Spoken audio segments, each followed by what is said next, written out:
and welcome to CATSweek. I'm Annalise Poorman. At the Bloomington City Council Committee of the Whole meeting on September 29th, Mayor John Hamilton shared his support of the 2022 budget and hopes it will be approved by the council.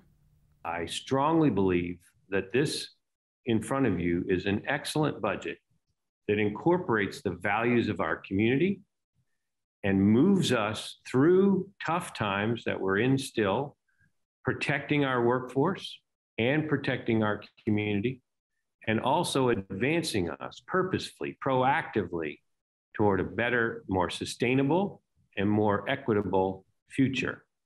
During public comment, Bloomington Commission on Sustainability member Najla Routsong urged the council to reconsider increasing the police budget in favor of providing affordable housing instead. When Mayor Hamilton introduced his budgetary recommendations in his public remarks to this council several weeks ago, he noted that public safety is the most basic function of any government. While providing safety from violent crime is one of the most fundamental roles of any government, research shows that increasing police funds has not been shown to reduce violence or even to solve more crimes. In fact, the most effective and lasting way to address violent crime is to address the root causes, including poverty, trauma, homelessness, addiction, and lack of adequate health care. Today, we are here from Because to remind the council that this city's most fundamental responsibility to its citizens is not to increase already bloated police budgets, but to ensure the basic human survival needs of our citizens are met. Council member Sue Scambaluri shared her perspective on the ordinance and replied to Routsong's comment. Sinan, I appreciate what the mayor has done with the $1,000 per quarter for 5 quarters. It's a beginning, but it's just a beginning. It does not solve the long-term systemic issue that we have with recruitment and especially retention.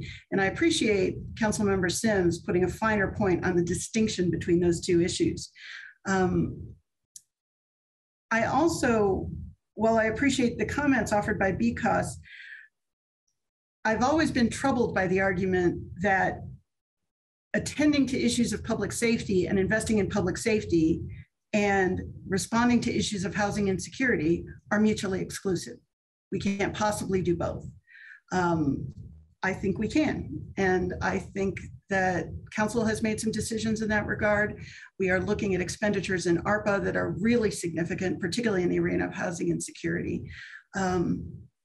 I think we still need to ask difficult questions about the kinds of resources we need in law enforcement. I look forward to seeing us expand the number of social workers we have, the number of community resource officers we have, to reduce that particular kind of burden on our sworn officers. But I do feel we can address both of those issues. I don't feel those are mutually exclusive. The Committee of the Whole voted on the ordinance to approve the 2022 salaries of officers of the police and fire departments with a 4-0-5 recommendation. The final votes on the Bloomington 2022 budget will be taken by the City Council on October 13th. At the September 29th meeting, the Monroe County Commissioners officially approved the local mask mandate extension until the end of October. County Health Director Penny Cottle explained the Board of Health's decision to extend the mask mandate. So the board met last week to look at the data, what our status was as a community. They did take public comment, and they had a robust discussion about potential changes, concerns people had, that kind of information. We looked at where we were. As I mentioned earlier, we are still in a level of high transmission. Things are better today than they were last week, but nonetheless, we still have a high level of transmission. As we kind of look ahead, we would estimate that the earliest that we could meet that getting into blue with less than 50 cases per 100,000, probably the best we can hope for is around October 20th. So the board, after much discussion, voted and approved extending the current regulation in its current form through October 31st. The commissioners approved the extension unanimously. Later in the meeting, the commissioners discussed the Robertson Farm rezoning ordinance. Commissioner Penny Githens questioned the developers on the affordability of the houses, which were initially planned to be $200,000, but are now being presented as $300,000 homes. Resident Patty Bush expressed concerns about the watershed and potential flooding that could be increased with more development. This petition site on a very steep hill proposes 7 acres of impervious road surface and approximately 125 units with rooftops, driveways, and sidewalks. The proposed detention basins, designed to meet the standard requirement, only capture and slow peak flow release for Q100 events. They will not decrease the volume of runoff flowing into Clear Creek. The MS4 coordinator stated March 17, 2021, this infrastructure is not designed to hold rain events that exceed Q100, similar to the rainfall of 2019 and 2021, and it's not, quote, practical, unquote, to build larger infrastructure. Commissioner Lee Jones said that she appreciates the petitioner's work. However, it is not agreeable to her yet. I do still have a number of problems with it. And while I know that a number of these things seem to have been addressed, I don't think that they've been addressed in a way that is actually completely effective. In particular, where drainage is concerned, I think, well, first, let me say that the comp plan was written in, or was accepted in 2012. We have seen definite climate change since 2012. We see a whole lot more rain now. The experts say that the amount of rainfall has increased, I believe, by 16%, but it is not distributed throughout the year. That rainfall, that extra rainfall is almost all coming in the spring. And that's why we have a huge amount of flooding in the spring. Your drainage system is good for a 100-year rain event, which is commendable. And I expect it probably would work for that. Yet I think that there will be a number of events that are well over 100-year rainfall events. The commissioners voted to deny the rezoning ordinance unanimously. And we'll have more CATSweek after this message. For hurting families in Monroe County. A contribution to children who are vulnerable and in need of an advocate. A staff that goes above and beyond to support and advocate for children in need of services. The web of remarkable people who are dealing with difficult situations. So many young people that are in need of help and trying to find a stable family, a stable place to live. Without the CASAs to make that happen, many of them would be unable to find a good home. I love being that voice for the child who can't speak for themselves in court. It takes me out of my comfort zone, and it also helps others. CASA means supporting our community. Being a CASA is making sure that your village is healthy and whole, and that the children in your village will someday be able to help the village as well. A child who doesn't have a voice, maybe in their family situation or a school situation, now has a voice that can advocate for them. I really enjoy working with children that are going through difficult times and letting them know that I care about their future. We are privileged with our charge of representing the best interest of children. And so therefore we can advocate for exactly what they need without restriction, focusing on their best interest. I want to repair the world one child at a time. Welcome back to CATSweek. At the Bloomington Board of Public Works meeting on September 28th, Director of Public Works Adam Wason shared the City Sanitation Division's decision to postpone recycling pickup for the week due to an increase in COVID-19 cases amongst its staff. Unfortunately, city sanitation services had to be reduced to trash and yard waste pickup only this week. We had a spike in COVID cases, 4 positives, as well as 6 close contacts that gave us less than half of our workforce to try to complete routes this week. So we had to make the decision to go ahead and suspend recycling. We thought, pick up trash first and from a public health perspective, et cetera. So it's unfortunate. We've been talking a lot about vaccination efforts with our staff and really focusing in on that. So, we're hopeful that we'll be getting enough of the workforce returning by next week to pick that service back up. There's no guarantee of that yet, depending on many different factors, but we'll continue to put out news releases and social media posts to let the community know what the plan is for that.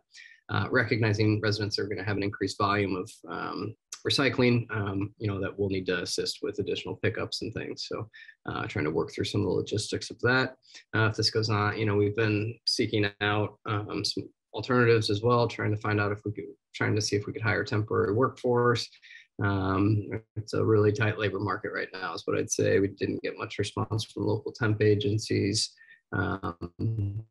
We do have a proposal from a private hauler to assist by sending some trucks and some staff to assist. We don't know if we could get quite enough to actually get all the recycling picked up. We're analyzing that right now, but it does come at a very steep cost compared to what our costs are to do it internally. So I'm not sure it would make budgetary sense. Again, the hope is to pick back up next week, but to be determined at this point. My plea to the community is to speak with your doctor about whether or not they recommend you get vaccinated against COVID-19. Board member Dana Henke asked Wason about the federal mandate for the city's staff members to be vaccinated.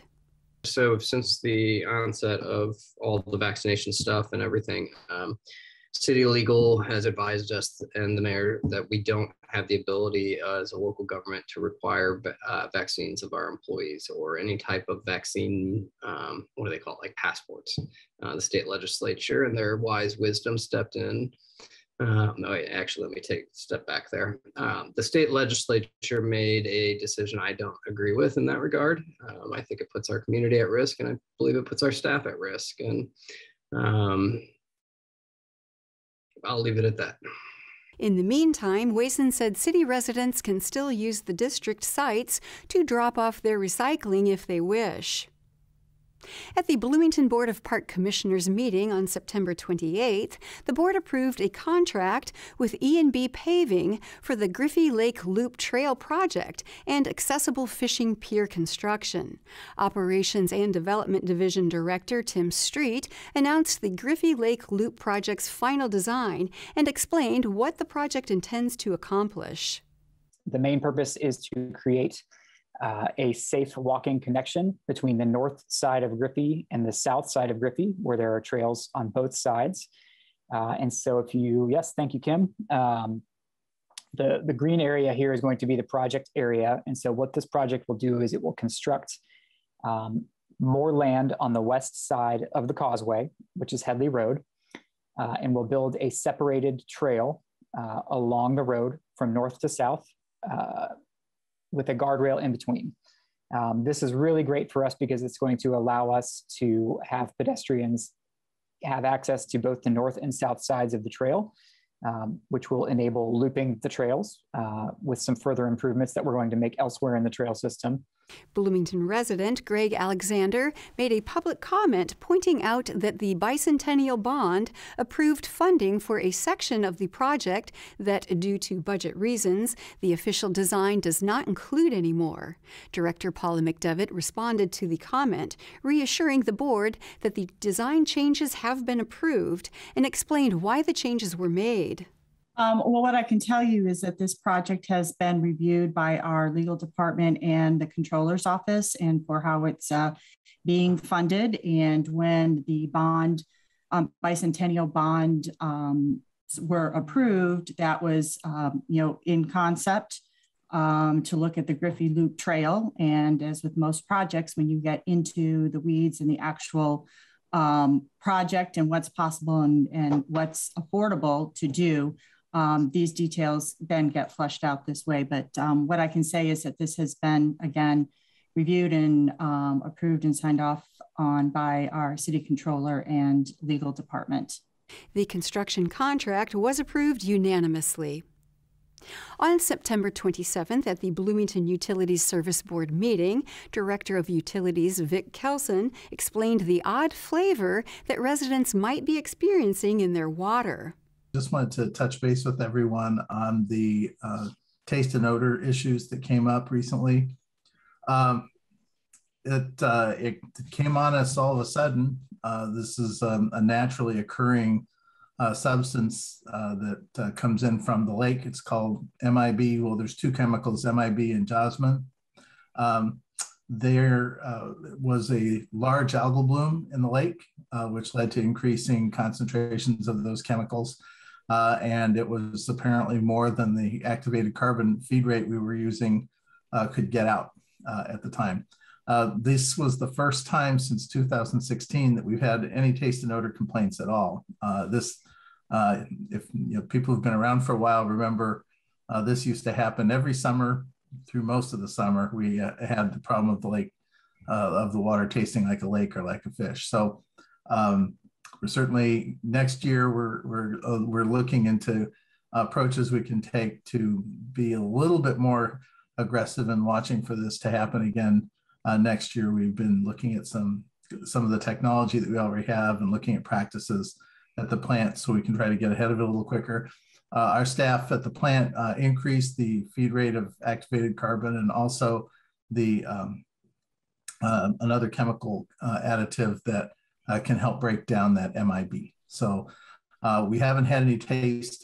We're tasting the water and smelling the water at the plant every single day. I think it's every hour of every day, and we haven't had any issues at the plant for several days now, maybe a week. So Kelson noted that it takes 7 to 10 days for water to get to the locations farthest away from the water treatment plant.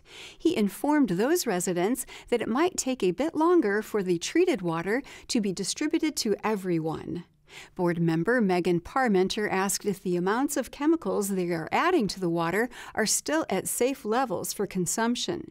Kelson said that they are still at very low levels and assured the board that the water is safe to drink.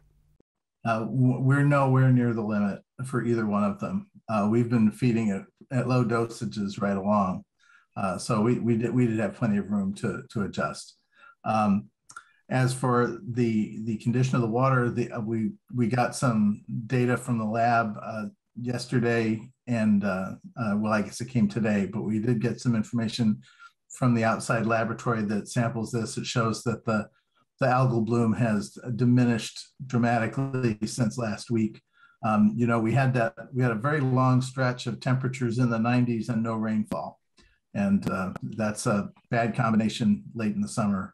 To have that happen. So it is attenuating now naturally, and we will be watching that and easing back off as things continue to improve.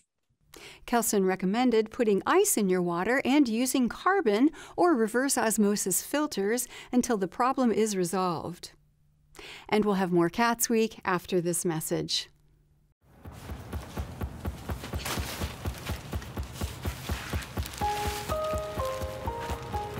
I'm at risk of thinking there's just no point in trying.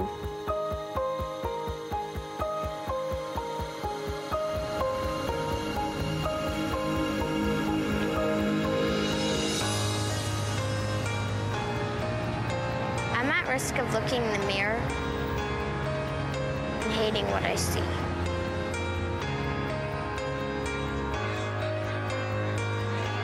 I'm at risk of regretting what I do, just to join the crowd.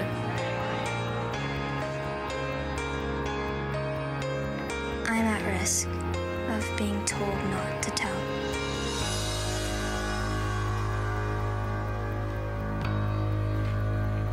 And you would never know it by looking at me. But with Girls Inc. in my corner, there for me every day, believing in me, showing me what's possible. I can be strong enough to respect myself and my body. To say I can rather than I can't. To say no with no apology. To be a leader. To finish school. To own my future. To break the cycle. Girls Inc. believes every girl can succeed. That's why the trained professionals of Girls Inc. are there for our girls every day, supporting, mentoring, and guiding them in a safe, girls-only environment. Building bonds that last for years and change that lasts a lifetime. Girls Inc. gives girls the tools they need to boldly face challenges, to resist peer pressure, to be the first in their families to go to college, to beat the odds.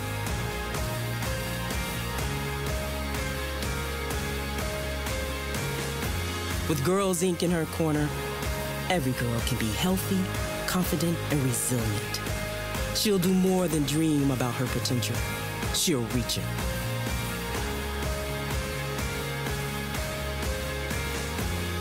With you in my corner. With you in my corner, I will not be another statistic. I will fight for myself. For my future. With you in my corner, I will win. Fuel her fire and she will change the world. Girls Inc.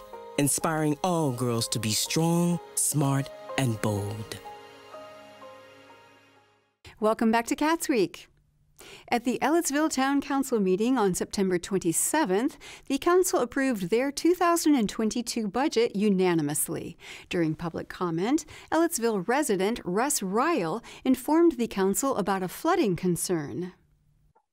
I want to give a big thanks to the utility department. Thursday, when we had our little rain shower at 3 in the afternoon, I looked into my bathrooms, and both of my bathtubs had over 3 inches of storm water backed up in them. A quick call downtown got response of 2 men in a truck.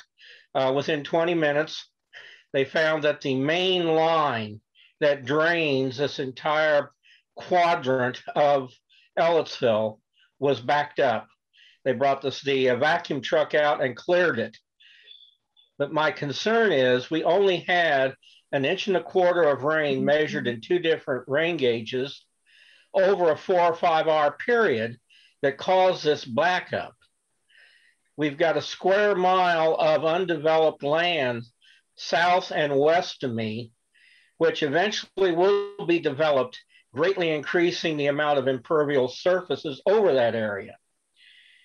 Apparently, we have inadequate sewer facilities to support such development. And I'd like to see some action on that or comments. The council members suggested he contact the sewer department.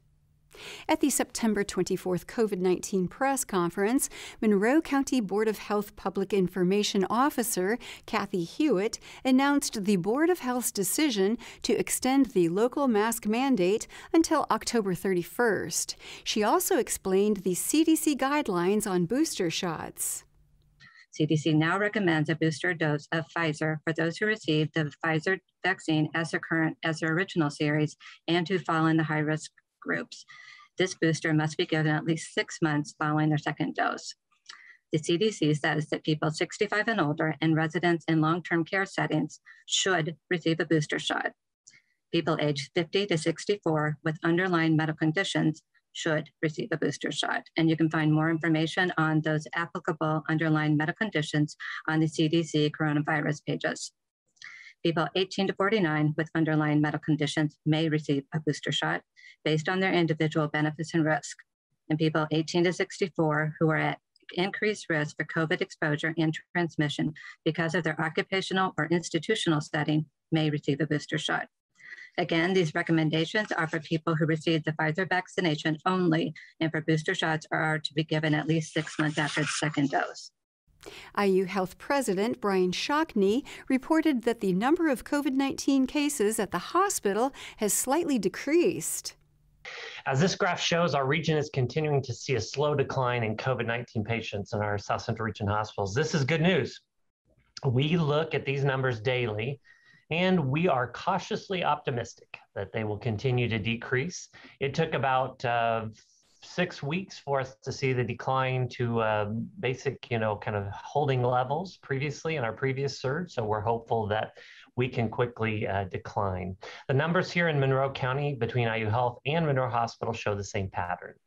Journalist Dave Askins asked how individuals who have been vaccine resistant may be encouraged to get vaccinated now. Indiana University Chief Health Officer Aaron Carroll explained that new information, especially regarding the increased risk of Delta variant and the official FDA approval of the vaccine, make changing one's mind on the COVID vaccine very reasonable. First of all, I would encourage them to get over that this is not, there's no reason to be right. We all just want to be happy here. Everyone will be safer if they get vaccinated. If you need an excuse, much more recently, I think you could point to recent data and seeing that the hospitals are still filling up, that things are still very dangerous. The Delta is even more infectious than we had, previously seen with other variants. And so the danger is, the likelihood you're going to get infected is higher now than it was before. And so maybe now the risk threshold is past your level of comfort in order to get vaccinated. I think you could also point to the fact that vaccines have now been approved. We have even more safety data than we did in the past. We have even more evidence that these are incredibly good at preventing the bad outcomes that we're worried about: hospitalization, death, ICU stay, anything else. And given that increased level of evidence and increased level of safety, that even someone who was on the fence before could now feel much more comfortable that this is the right decision. Shockney also gave a reminder that vaccines are confidential and no one will know that you received the vaccine unless you tell them. And that is all for CATSweek. Thank you for joining us. For CATS and WFHB, I'm Annalise Poorman.